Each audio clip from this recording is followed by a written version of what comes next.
Screen पर दो तस्वीरें नजर आ रही होंगी।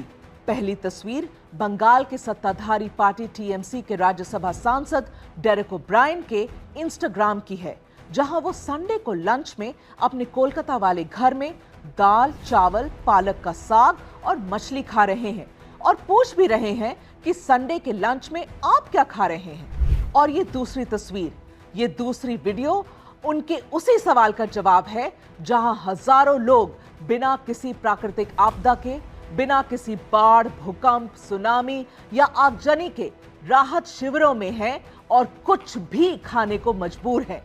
और बंगाल की विपक्षी बीजेपी का आरोप है कि इस तस्वीर की जिम्मेदारी मुख्यमंत्री ममता बनर्जी की है, जिनके पुराने बयान और हालिया चुप्पी ने बंगाल को उस आग में धकेल दिया है, जहां मुर्शिदाबाद और दक्षिण 24 परगना सांप्रदायिक हिंसा की आग में जलने लगा है और जलाने वाले ये पूछ रहे हैं कि आप लंच में क्या खाएंगे। नमस्कार, मैं हूं मेघा प्रसाद और आप देख रहे हैं एबीपी लाइव। डेरेक ओब्रायन ने जब से यह तस्वीर पोस्ट की थी, उस वक्त बंगाल के मुर्शिदाबाद में हुई हिंसा में 3 लोगों की मौत हो चुकी थी और सैकड़ों लोग को अपना घर बार छोड़कर पलायन के लिए मजबूर होना पड़ा था, क्योंकि वक्फ कानून के विरोध में मुर्शिदाबाद में हिंसा हो गई थी। और हिंसा कितनी भयानक थी, ये वीडियो उसकी गवाही देते हैं। पहले तो यह है कि यहाँ पे जो संख्या गुरु है वो क्या चाहते हैं, हम लोग यहाँ रहे या ना रहे, क्योंकि हम लोग यहाँ माइनॉरिटी है, नंबर 1। नंबर 2, ये एडमिनिस्ट्रेशन है जो कुछ नहीं किया है। हम लोग उसको बुलाते रहे लेकिन वो लोग नहीं आए हैं। 4 घंटे तक यहाँ पर तांडव चला है और यहाँ पे पुलिस स्टेशन जस्ट 200 मीटर की दूरी में है। तो ये पुलिस को भी चाहिए कि वो क्या चाहते हैं, कि ये मानने की ये तैयार है कि नहीं है कि उसका ये एडमिनिस्ट्रेटिव फेलियर है। और तब भी सत्ताधारी पार्टी के नेता के गले में खाना अटक नहीं रहा है, तो खटका तो होता ही है कि क्या ये हिंसा भीड़ ने की या फिर इस हिंसा के लिए उस भीड़ को शह दी गई कि जो भी मर्जी है करो, कोई कुछ नहीं करेगा। ममता बनर्जी का विधानसभा में दिया गया ये बयान सवाल तो खड़े करता ही है, जिसे बीजेपी नेता अमित मालवीय ने ट्वीट किया है। যে অশ্লীল কথা বলছেন, একটা ধর্মের নামে এত কুৎসা করছেন, একটা অপপ্রচার করছেন, একদিন তারা যদি একটা আন্দোলনের ডাক দেয়, আপনি নিজেকে সামলে রাখতে পারবেন तो ममता बनर्जी ने जब ये लाइनें कही होंगी तो शायद उन्हें तुलसीदास कृत रामचरितमानस याद आया होगा, जिसके बाल कांड में गोस्वामी तुलसीदास लिखते हैं कि समरथ को नहीं दोष गोसाई, रवि पावक सुरसरी की नाई, यानी कि जो समर्थवान है उसे दोष नहीं लगता। अब ममता बंगाल में तो समर्थवान है ही, वही सत्ता है, वही शक्ति है, तो उनसे सवाल कौन पूछेगा, क्योंकि जो पूछेगा उसे खामियाजा तो भुगतना ही पड़ेगा। नहीं तो पूछना तो चाहिए ही ममता दीदी से कि जब वक्फ का कानून पूरे देश के लिए बना, यूपी से लेकर बिहार और महाराष्ट्र तक इसके विरोध में आंदोलन हो रहा है, तो फिर हिंसा बंगाल में ही कैसे हो गई। पूछना तो चाहिए ही बंगाल की सरकार से कि जो 3 लोग मुर्शिदाबाद में मारे गए, क्या उन्होंने वक्फ की किसी संपत्ति पर कब्जा जमा रखा था या फिर वो लोग वक्फ की जमीन पर कब्जा करने वालों का विरोध कर रहे थे। पूछा तो जाना ही चाहिए ममता से कि जब इन हिंदुओं के घर पर हमला हो रहा था तो बंगाल की पुलिस उन्हें बचाने के लिए क्यों नहीं पहुंची। और पूछा तो यह भी जाना चाहिए कि जब वक्फ का कानून पूरे देश में है, जब पूरे देश के गैर बीजेपी शासित राज्य ही इस कानून के खिलाफ हैं, तो फिर हिंसा बंगाल में ही क्यों हो रही है। सर, हमारा तो पूरा एकदम डैमेज कर दिया है, हमारा तो कुछ भी नहीं है।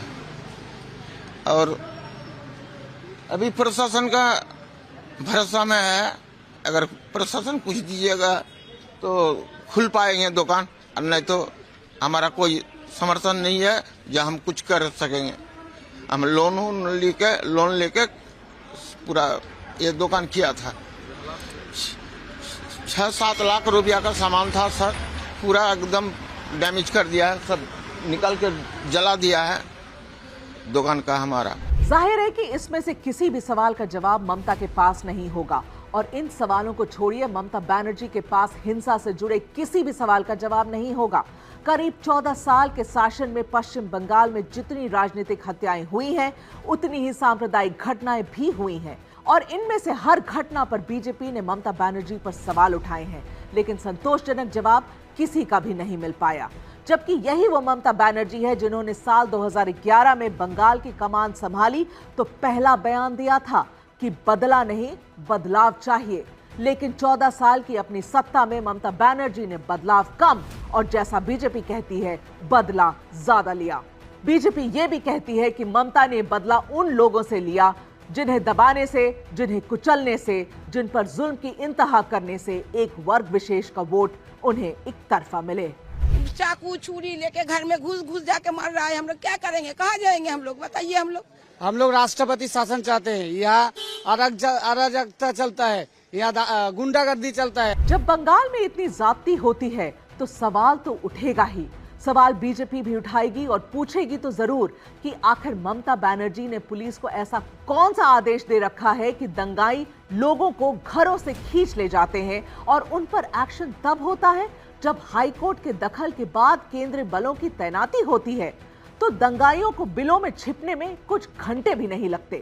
ये शर्म का बात है, मुर्शिदाबाद का हिंदू लोग घर बार छोड़ के अपने प्राण को बचाने के लिए मालदा जा रहा है। छी ममता छी, सेम ममता सेम। पश्चिमी बंगाल में मुर्शिदाबाद 3 हिंदुओं की निर्मम हत्या हुई, उनके घरों से खींच करके उनकी हत्या हुई। और ये सब कौन है? ये सभी वही दलित हैं, वही वंचित हैं, वही गरीब हिंदू। वही ममता के मंत्री कहते हैं कि ये सरकार को बदनाम करने की साजिश है।